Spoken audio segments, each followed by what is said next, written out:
نحمده ونستعينه ونستغفره ونؤمن به ونتوكل عليه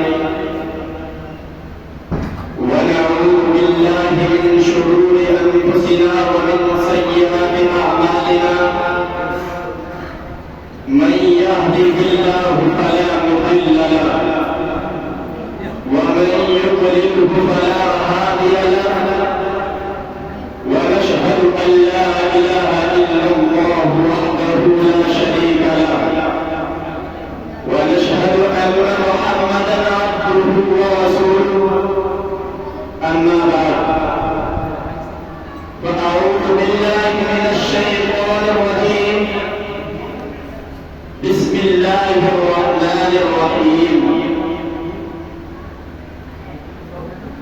وقضى ربك ألا تعبدوا إلا إياه وبالوالدين إحسانا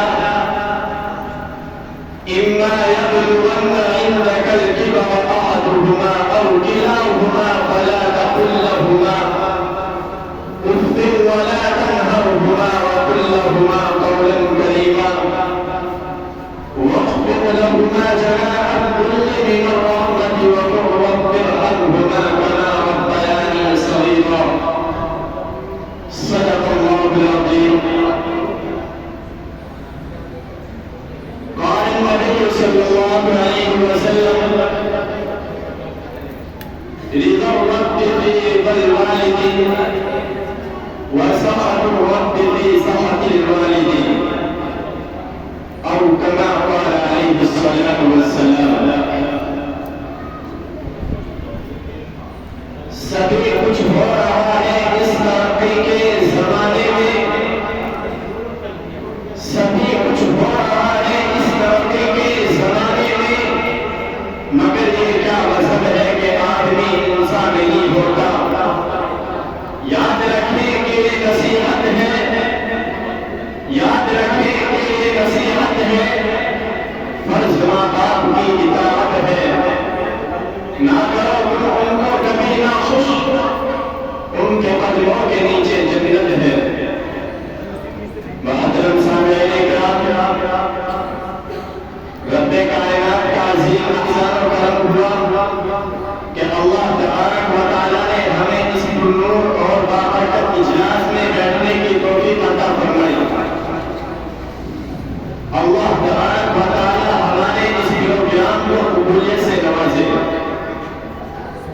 اس متبرک محفل میں مجھے حقوق والدین پر خطاب کرنے کا موقع ملا ہے، اس لیے میں چند منٹ اسی عنوان پر گفتگو کروں گا.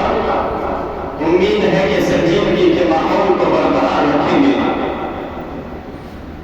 محترم سامعین کرام، اگر آج کے پرفتن دور میں ہم دنیا پر قابلانہ نظر ڈالیں تو یہ محسوس ہوتا ہے کہ ہر سمت سے اپنے اپنے حقوق کے مطالبے کی صدائیں سنائی دیتی ہیں.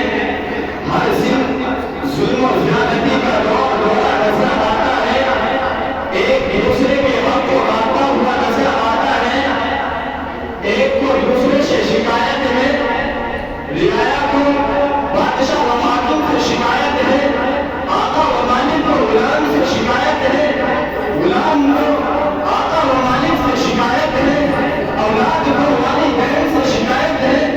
کوئی پڑوسی کا حق ادا کرنے کے لیے تیار نہیں، کوئی اولاد والدین کا حق ادا کرنے کے لیے تیار نہیں.